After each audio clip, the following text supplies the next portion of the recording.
तो आज का हम लोग का वीडियो होने वाला है reflexive pronoun versus emphatic pronoun. ठीक है, क्या डिफरेंस है रिफ्लेक्सिव प्रोनाउन और इम्फेटिक प्रोनाउन में। तो पहले हम लोग देखते हैं रिफ्लेक्सिव प्रोनाउन क्या होता है। तो reflexive pronouns show that the subject and the object are the same person. Reflexive person हम लोग को ये शो करता है कि सब्जेक्ट और ऑब्जेक्ट क्या है, दोनों सेम है। एग्जाम्पल से समझते देखना, जैसे पहला सेंटेंस है तुम्हारे पास में, आई ब्लेम माई सेल्फ। ठीक है, इसका पहले ग्रामेटिकल ब्रेकडाउन करो तो आई क्या हो जाएगा, प्रोनाउन हो जाएगा और सब्जेक्ट है। ब्लेम क्या है, वर्ब है। अब वर्ब से क्वेश्चन पूछे व्हाट या हुम का, तो आई ब्लेम व्हाट या आई ब्लेम हुम। ठीक है, तो जब ब्लेम वर्ब से व्हाट या हुम का क्वेश्चन पूछा गया तो जवाब मिल रहा आई ब्लेम हुम का। किसका, हुम का। और हुम का जो मेरे पास में जवाब है वो माई सेल्फ है, तो माई सेल्फ यहाँ पे क्या बन गया, ऑब्जेक्ट बन गया। अब ये ऑब्जेक्ट बन गया तो ऑब्जेक्ट तो या तो नाउन बनता है या प्रोनाउन बनता है। तो ये नाउन तो है नहीं, क्या है, ये प्रोनाउन है। और प्रोनाउन में किस टाइप का प्रोनाउन है, रिफ्लेक्सिव प्रोनाउन है। क्या बात समझ आया? ठीक है, कोई डाउट नहीं आता। अब ये रिफ्लेक्सिव प्रोनाउन तो है बट ये इम्फेटिक क्यों नहीं है, कैसे पता चलेगा? तो ऐसे समझो कि रिफ्लेक्सिव प्रोनाउन जो है ना वो ऑब्जेक्ट की तरह बिहेव करता है, बट इम्फेटिक प्रोनाउन ऑब्जेक्ट की तरह बिहेव नहीं करता है। तो अगर सेंटेंस में जो तुम्हारा, जिसको तुम प्रोनाउन पता चला तुमको, ठीक है, उसको तुम चेक करो क्या वो ऑब्जेक्ट की तरह बन रहा। अगर बन रहा तो रिफ्लेक्सिव है, और ऑब्जेक्ट की तरह नहीं बन रहा तो इम्फेटिक है। तो इस सेंटेंस में माई सेल्फ क्या ऑब्जेक्ट था? हाँ, ऑब्जेक्ट है।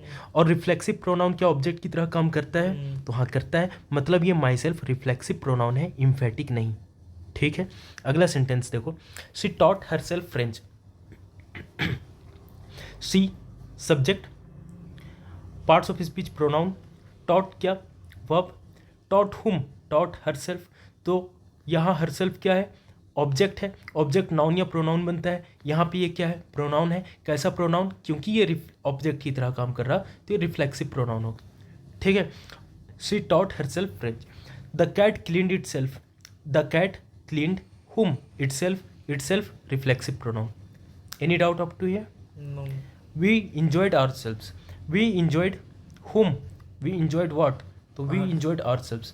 अब तुम पहले देखो कि ये we क्या है, ये पार्ट्स ऑफ स्पीच प्रोनाउन है और सब्जेक्ट की तरह बिहेव कर रहा। enjoy वर्ब है और वर्ब से क्वेश्चन पूछो what या whom का, तो whom का जवाब मिल रहा और वो है ourselves। तो ourselves ऑब्जेक्ट हो गया और ये है क्या यहाँ पर में, रिफ्लेक्सिव प्रोनाउन। अब तुम ये क्वेश्चन पूछोगे खुद से कि ये एक्चुअली में, अब तुम सोचोगे कि इंजॉय के बाद व्हाट या होम का क्वेश्चन पूछ रहे क्यों रहे। ऐसा इसलिए क्योंकि इंजॉय एक ट्रांजिटिव वर्ब है। इंजॉय कैसा वर्ब है, ट्रांजिटिव। इसको इसके बाद ऑब्जेक्ट चाहिए, मतलब व्हाट या होम का जवाब चाहिए। अगर तुम ऐसे सिर्फ कहोगे वी इंजॉयड तो ये गलत हो जाएगा, क्योंकि क्या व्हाट या होम का जवाब नहीं मिल रहा, मतलब इस वर्ब को ऑब्जेक्ट नहीं मिल रहा, क्योंकि वर्ब के बाद कुछ है ही नहीं, कुछ नाउन प्रोनाउन है ही नहीं, तो इसको इसका ऑब्जेक्ट नहीं मिला। मतलब ये क्या बन गया, इनट्रांजिटिव वर्ब बन गया। बट होता ये क्या है, ट्रांजिटिव। तो इसलिए वी इंजॉयड नहीं हो सकता है। We enjoyed ourselves, we enjoyed ourselves, या यू इंजॉय योरसेल्फ, या आई इंजॉय माई सेल्फ, ऐसे कहना पड़ेगा। ठीक है, यहाँ तक समझ आया? अब देखो इम्फेटिक प्रोनाउन क्या होता है। Emphatic pronouns are used for emphasis. Emphasis का मतलब होता है, तुमको पता होगा, जोर देना किसी चीज़ पर। क्या करना, जोर देना, स्ट्रेस डालना, जोर देना या स्ट्रेस डालना। अब इम्फासिस का मतलब ये होता है। अब एग्जाम्पल से समझना, जैसे I myself fixed the computer, मैंने खुद से कंप्यूटर को ठीक किया, मैंने खुद कंप्यूटर ठीक किया। इसको क्या कहेंगे इंग्लिश में, आई माई सेल्फ फिक्स्ड। फिक्स का मतलब होता है किसी चीज़ को जो खराब हो चुका है उसको ठीक करना, कोई सिचुएशन बिगड़ चुका है, कंडीशन बिगड़ चुका है, उसको ठीक करना फिक्स कहलाता है। तो I myself fixed the computer, मतलब मैंने खुद कंप्यूटर ठीक किया। अब यहाँ कुछ चीज़ समझो, जैसे आई यहाँ पार्ट्स ऑफ स्पीच प्रोनाउन है, सब्जेक्ट की तरह बिहेव कर रहा। आई ये फिक्स क्या है, वर्ब है। फिक्स व्हाट, द कंप्यूटर, तो कंप्यूटर क्या है, ऑब्जेक्ट है यहाँ पे, और ये पार्ट्स ऑफ स्पीच नाउन हो गया, और द क्या हो गया, आर्टिकल हो गया।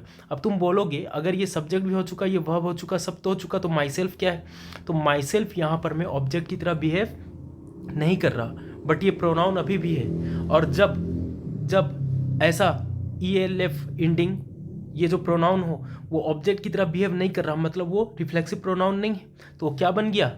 Emphatic pronoun. अगर ये ऑब्जेक्ट की तरह बिहेव करने लगता तो यही क्या बन जाता? रिफ्लेक्सिव। बट ये ऑब्जेक्ट की तरह बिहेव नहीं कर रहा तो इम्फेटिक बन गया।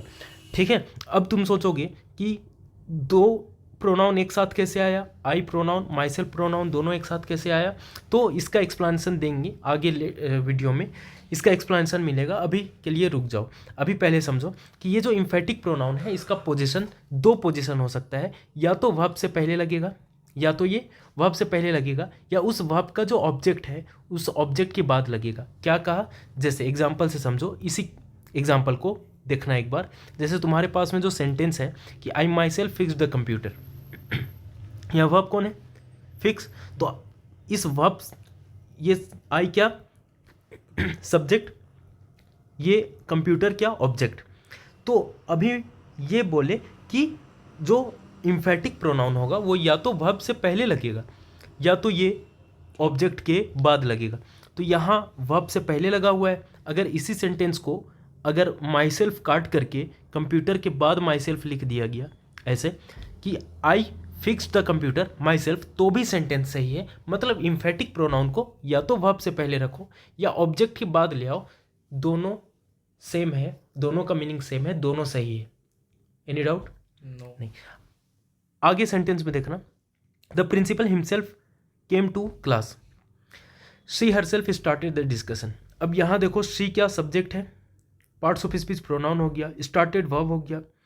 Started what? वर्ब से क्वेश्चन पूछो, व्हाट या होम का जवाब मिल रहा क्या? स्टार्टेड व्हाट, तो व्हाट का जवाब मिला। डिस्कशन, तो डिस्कशन ऑब्जेक्ट है और ये है नाउन, ठीक है, और द आर्टिकल है। अब तुम देखो, क्या यहाँ पर में हर सेल्फ किसी का ऑब्जेक्ट बना? नहीं, यहाँ वर्ब एक ही है और उसका ऑब्जेक्ट मिल चुका। यहाँ कोई प्रेपो नहीं है तो प्रेपो के बाद ऑब्जेक्ट भी नहीं चाहिए, क्योंकि प्रेपो ही नहीं है यहाँ पे कोई। तो हर सेल्फ किसी का ऑब्जेक्ट नहीं बन पाया, मतलब ये ऑब्जेक्ट की तरह बिहेव नहीं कर रहा, तो ये रिफ्लेक्सिव प्रोनाउन नहीं होगा। ये क्या बन जाएगा? Emphatic pronoun. और जब ये इम्फेटिक प्रोनाउन बना तो या तो वर्ब से पहले लगेगा या ऑब्जेक्ट के बाद लगेगा। मतलब ये कि या तो तुम इसको she herself started the discussion कहो, या she started the discussion herself काट के लास्ट में ले आओ, she started the discussion herself, बात सेम है, दोनों सही है। समझ आया क्या यहाँ तक? अब डिफरेंस देखो एक मिनट के लिए। पहले ये तुम समझो कि reflexive pronoun shows action returns to subject required the meaning usually after verb can not be removed. अब क्या है कि reflexive pronoun shows action returns to subject, क्योंकि ये किसकी तरह बिहेव कर रहा है? रिफ्लेक्सिव प्रोनाउन ऑब्जेक्ट की तरह, और ऑब्जेक्ट क्या करता है? एक्शन को ट्रांसफर करता है। तो इसलिए अगर एक्शन को ट्रांसफर करते हुए दिख रहा तो वो रिफ्लेक्सिव प्रोनाउन है, ठीक है। ये रिफ्लेक्सिव प्रोनाउन तुम देखो किसकी तरह बिहेव करता है? ऑब्जेक्ट की तरह। और ऑब्जेक्ट किसका होता है? वर्ब का। तो वर्ब के बाद आना पड़ेगा ना रिफ्लेक्सिव प्रोनाउन को। तो इसलिए रिफ्लेक्सिव प्रोनाउन हमेशा हमेशा वर्ब के बाद आएगा। कौन? रिफ्लेक्सिव प्रोनाउन वर्ब के बाद आएगा। बट अगर इम्फेटिक प्रोनाउन है तो वो या तो वर्ब के पहले आएगा, या तो वर्ब के पहले आएगा, या ऑब्जेक्ट के बाद में आएगा। बात समझ आया? डिफरेंस, और एक डिफरेंस समझ में आया। रिफ्लेक्सिव जो है प्रोनाउन वो ऑब्जेक्ट की तरह बिहेव करता है। किसका ऑब्जेक्ट? वर्ब का ऑब्जेक्ट, तो इसलिए वर्ब के बाद आना पड़ेगा। बट इम्फेटिक प्रोनाउन जो है वो या तो वर्ब से पहले लगेगा या ऑब्जेक्ट के बाद लगेगा। ठीक है, ये समझ आया?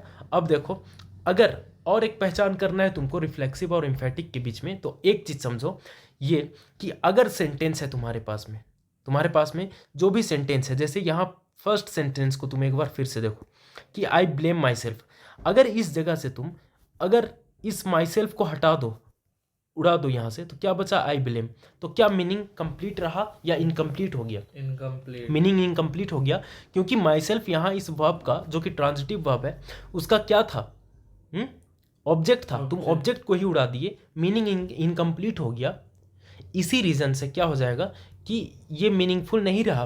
तो अगर प्रोनाउन को हटाने के बाद मीनिंग इनकम्प्लीट हो जाए तो इसका ये मतलब है कि तुम उसका ऑब्जेक्ट को हटा दियो। इसका ये मतलब है कि वो क्या प्रोनाउन था? रिफ्लेक्सिव प्रोनाउन था, क्योंकि रिफ्लेक्सिव प्रोनाउन ही ऑब्जेक्ट बनता है।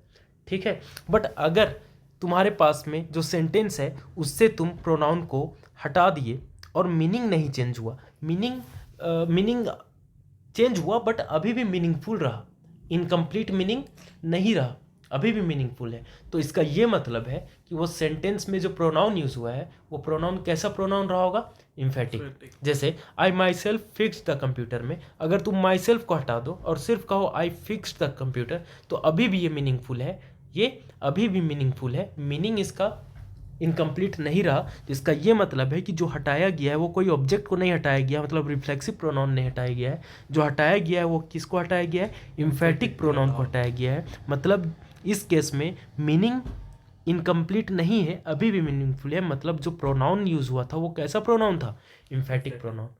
सिर्फ इतना बदलाव आया, इतना सा चेंजेस आया कि इम्फेटिक प्रोनाउन था तो उसी बात को जोर दे के कहा जा रहा था, स्ट्रेस नज़र आ रहा था, उस चीज़ को वजन था उस बात पे, बट जब वो हट गया तो अब उसको जोर डाल के नहीं, नॉर्मली कहा जा रहा। जैसे अगर I myself fix the computer का मीनिंग था कि मैंने खुद कंप्यूटर ठीक किया है अपने से, तो अगर माई सेल्फ हट गया तो अब मीनिंग होगा आई फिक्स द कंप्यूटर, मतलब मैंने कंप्यूटर ठीक किया है, नॉर्मली खुद किया है, ये बताने पे इस यहाँ पर जोर नहीं दिया जा रहा। क्या मीनिंग समझ में आया है?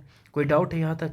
कोई नहीं। देखो आइडेंटिफिकेशन रूल क्या है, if removing the pronoun breaks the sentence, अगर प्रोनाउन को तुम हटाए सेंटेंस ब्रेक हो गया तो रिफ्लेक्सिव है।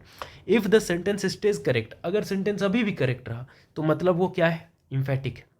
ठीक है, सेंटेंस अभी भी करेक्ट है, हाँ मीनिंग चेंज होगा बट सेंटेंस अभी भी करेक्ट होगा, इनकम्प्लीट नहीं होगा। ठीक है, कुछ क्वेश्चंस देखना, आइडेंटिफाई वेदर रिफ्लेक्सिव और इम्फेटिक। पहला क्वेश्चन तुम्हारे पास है, इसको जल्दी से 2-4 सेकेंड लो वक्त और खुद से सॉल्व करके बताओ यहाँ यूज होने वाला प्रोनाउन रिफ्लेक्सिव है या इम्फेटिक। सोचो। तो तुम देखो, पॉज करके ट्राई कर लेना। यहाँ देखो सी क्या है, सी सब्जेक्ट है, parts of speech pronoun, blame verb है, फोर प्रेपो, तो मिस्टेक प्रेपो का ऑब्जेक्ट, और ये आर्टिकल, तो बचा क्या, हर सेल्फ। तो ये सी का तो सब्जेक्ट मिल चुका, अब ब्लेम तो वर्ब हो चुका। ठीक, तो ब्लेम से क्वेश्चन पूछो व्हाट या हुम का, ब्लेम हुम मिल रहा जवाब, तो जवाब कौन है, हर सेल्फ, मतलब हर सेल्फ ऑब्जेक्ट है। अगर ये ऑब्जेक्ट है तो कैसा प्रोनाउन होगा, रिफ्लेक्सिव प्रोनाउन होगा कि नहीं होगा, अभी तो बताए ना। आगे सेंटेंस आओ, the captain himself announced the change. Captain क्या सब्जेक्ट है, क्या कैप्टन सब्जेक्ट है, एक सेकेंड ये जगह थोड़ा सा कम पड़ रहा। क्या कैप्टन सब्जेक्ट है, द आर्टिकल है, द आर्टिकल है। ठीक है, subject the captain announced verb है, अनाउंस व्हाट, द चेंज, तो ये ऑब्जेक्ट है, नाउन है, आर्टिकल है, ये द आर्टिकल है, और ये पार्ट्स ऑफ स्पीच चेंज का नाउन हो गया। ठीक है, अब तुम देखो यहाँ गौर से कि ये सब्जेक्ट है कैप्टन और उसका वर्ब मिल चुका है अनाउंस्ड। ठीक है, और इस वर्ब का ऑब्जेक्ट मिल चुका चेंज, मतलब कि किसी भी वर्ब का ऑब्जेक्ट हिमसेल्फ नहीं बन रहा, मतलब हिमसेल्फ ऑब्जेक्ट की तरह काम नहीं कर रहा।